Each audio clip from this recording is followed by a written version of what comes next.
Hello, my little bookworms. So this will be a little more of a casual scripting out how to write a backstory for a character in PC. I'm not going to give you a listed format, as sometimes even that can get a little bit mind-numbing.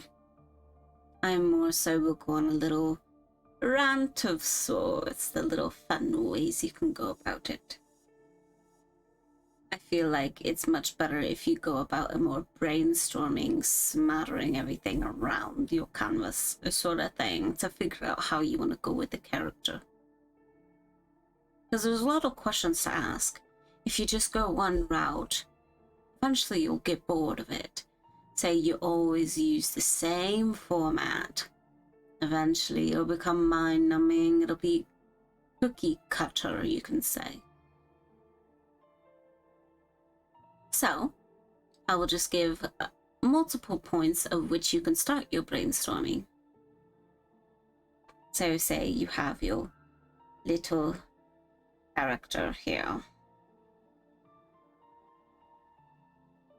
Look, you have a new character. Now, here's one way you can go about it.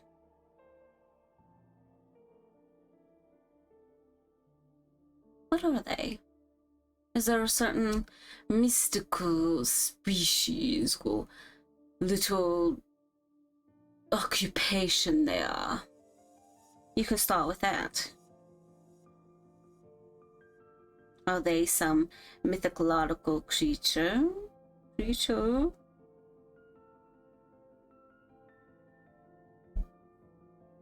I don't like that pen size. Are they... What are they occupation-wise?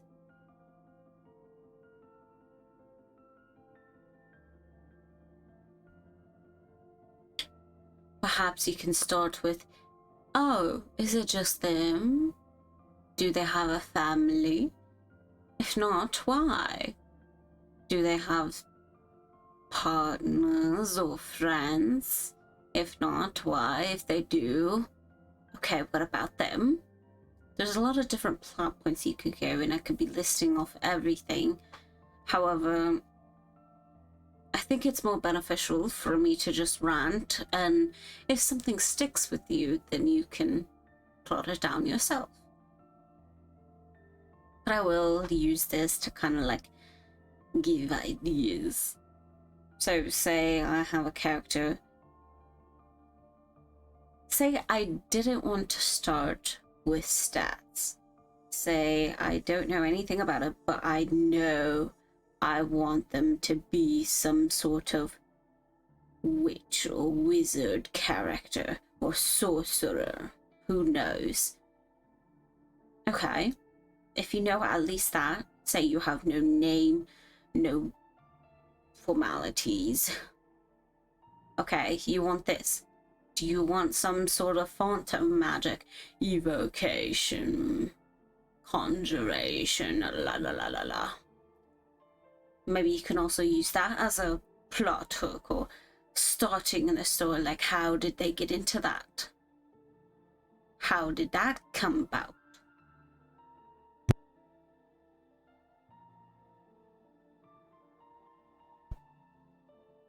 Perhaps maybe they had some teachers, maybe they made some contracts. For warlocks especially, you can use that as plot. Maybe a warlock that they made a little bond with a contract. Is this big overlord?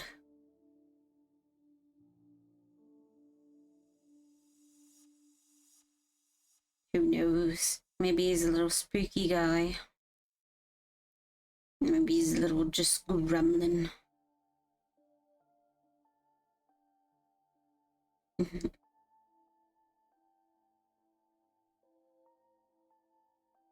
You can always use that as plot point.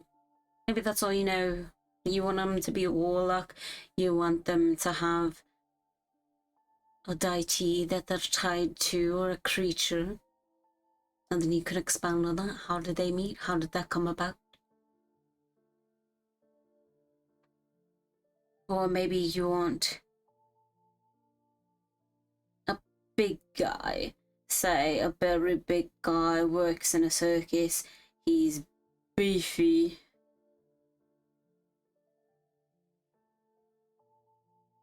Say he's usually the one that carries things around. Or say, oh, despite his large body and strength, he likes to sing opera. When the tents are dimmed and all the audiences leave, he actually took a pointed bard and sings opera. Who knows? Then you can talk about how he got into that passion. Maybe he has a long-lost lover. Maybe he has some mortal wounds that seeped into his heart. These are little scramblings you can go about it. Say you have a priest. Because honestly, priests are one of my fun ones in my opinion. Because then you can really play with alignments and morality and ethics. For example, did they grow up in whatever that they're bonded to?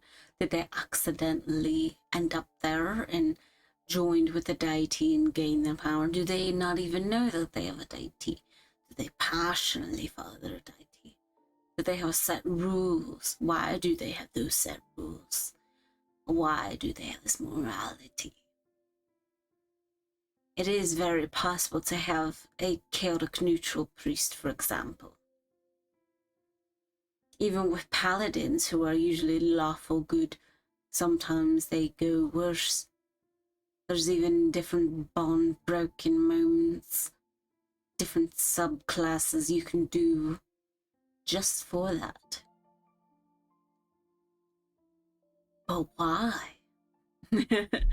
Why? Why?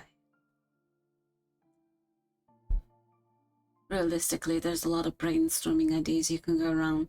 You can literally just draw a doodle and be like, oh, I want to make this little funky dude into something.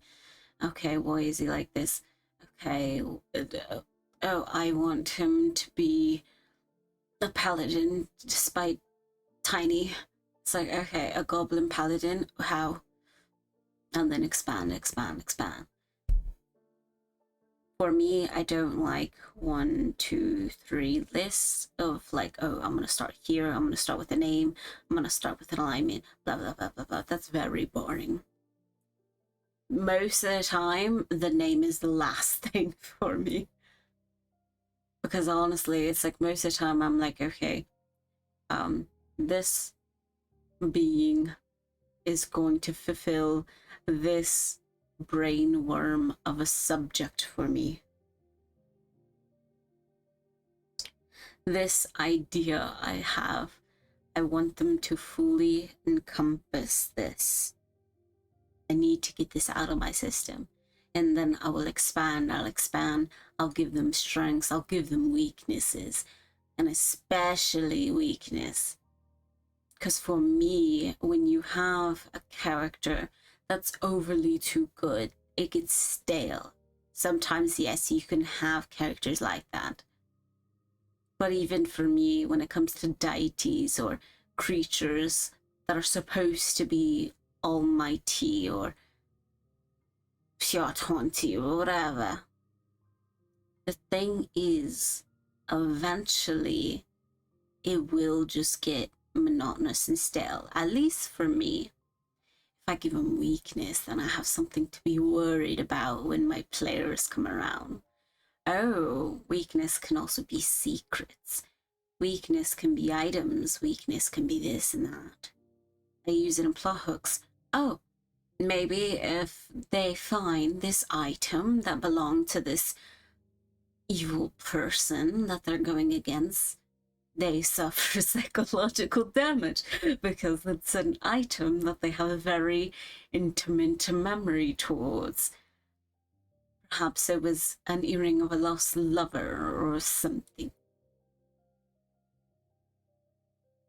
You never know, you can add little bits and pieces there for flavor. Especially something if you have an overpowered character. It's a little bone to give to the party members. You toss out there and you're like, oh, you found the bone, here's you go. I'm taking off this much health of them, or giving them this disadvantage because you really just like rub salt in their wound. Different things like that. Sometimes it makes it really easy for them. Sometimes it makes it more difficult. Say they enrage the character, or maybe they brutally wounded their ego. It really depends, especially if you're a DM or if your character just trying to figure out your own character. Balancing a character out sometimes will make things more fruitful. Because yes, you do want to show off at times. You want to be like, have the ooh and ah moments. But when you have risk, often reward is better. The more tough it is to get to up here, and the little journey that it takes to get up there. This is just like gold. It's such a richer moment, especially when you are getting into role play, truly getting into being your character once you're at a table or online. Having all of these experiences, having the risk, maybe your character has gone down unconscious and your party members bring them back up.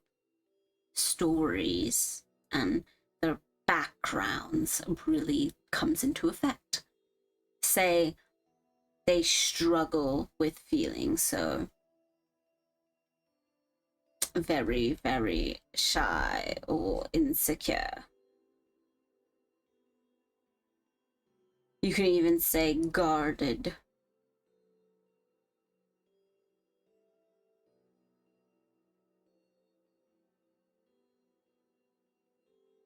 Honestly, if I misspelled that, I don't care right now. I'm not sure.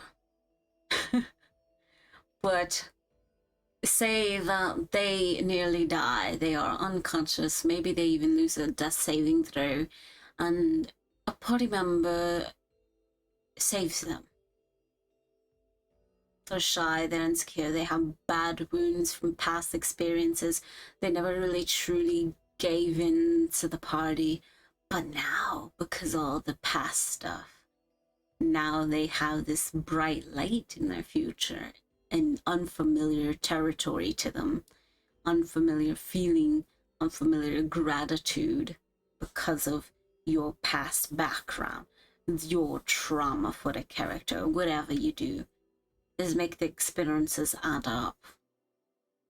A fun backstory that you can vibe with, so something, whether it is you want a traumatic one, or maybe your background is just silly. Perhaps they're just some guy.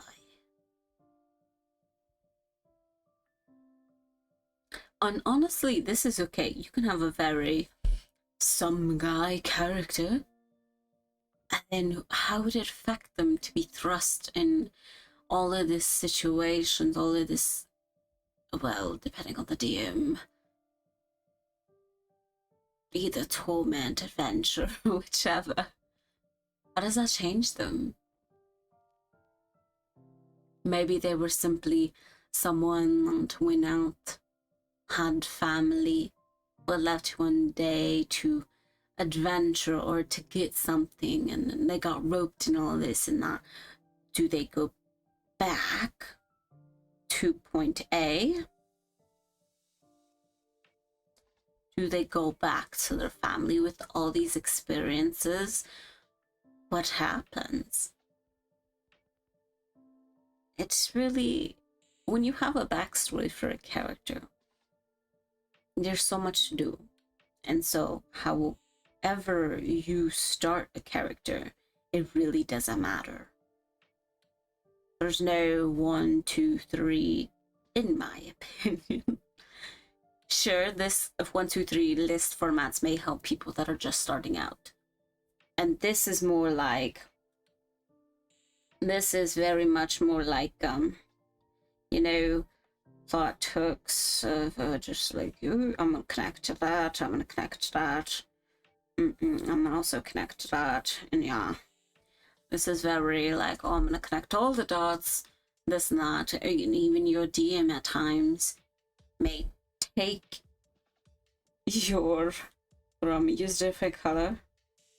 Maybe your DM takes all of this and it's just like, depending on comfort and discussions beforehand, perhaps everyone gave the okay of your DM can go everything up in the air, take your stories and make Easter eggs for you later on. Maybe things only your character know because of your backstory. And honestly, however you do your backstory may change or everything. Because here's a funny thing. Say you started with one. Say this is first. Say you have all of this. Right? Say this is kind of boring for you later on. Say you don't like that. You have a different idea. Say you're like a quarter way through. Maybe you can ask your DM, hey, can all of this secretly be a lie? Say you have an actual story that the party doesn't know about, and this can have always been a lie.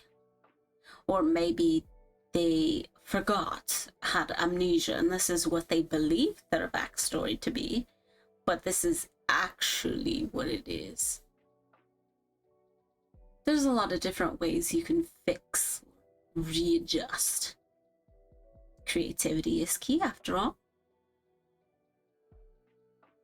Then it really comes down to, okay, so you have, okay, I'm gonna go a different color. I'm gonna go back to purple. Say you have, okay, I really like these accessories. I want this ring, this like earring to be super important to their backstory. Say, oh, well, that's kind of funny, but say this earring specifically has some otherworldly power. Say it has a voice connected. You can have that be a big plot point, or maybe a little small section. Doesn't really matter. Say you have the earring, but you have no idea what you want your character to be yet. So you could always go through characters, kind of look up different species. Look, maybe you don't even start with the species. Maybe you start with the class first. Like, oh, maybe sorcerer, and this could be like their focus. Because you totally could make an earring an arcane focus, but be prepared that if the earring gets stolen, you're kind of doomed a little. Unless you're not. There's a lot you can do. And this might, I hope this isn't too overwhelming. Instead, I wish this would be a bit more of a eye-opening of the amazing things you can accomplish with backstories. Everyone has creativity potential. Literally, just throw ideas at a paint canvas. Well, this is Clip Studio Paint, but throw ideas down and see what really grabs your attention. And then you can expand, ask all the questions, ask everything, especially why. Because at least when you ask a ton of whys to yourself when you're planning something, or ask with your DM like, hey, is this possible? Okay, how would it be possible? Then when players ask your character a question about like A, B, or C, then you could be like, oh, this is why. Or perhaps you don't tell them because of this reason. So there's a lot you can do. And I have so much faith in the creativity you all have. It just takes a little bit of a push. And I hope this is a little bit of that push for you. Maybe you don't have any parties to play with. That's okay. Just to kind of get some creative juices going, you could always just practice this just to have fun. Opening up a Google Doc or have a notebook and just write down a bunch of ideas. Because when you have a job, or if you don't, and you have these long days, you have stressful days, and obviously everyone's going to have struggle. Everyone's going to have different varying degrees of how they can cope with that. But at least for me, I figured using that creatively to bring life to these imaginary characters is very rewarding. Sometimes I simply have a character that likes to garden, and that's it. And it's very soothing. So, I hope this helps. Have fun making more stories. Have fun, and here's that little push for you.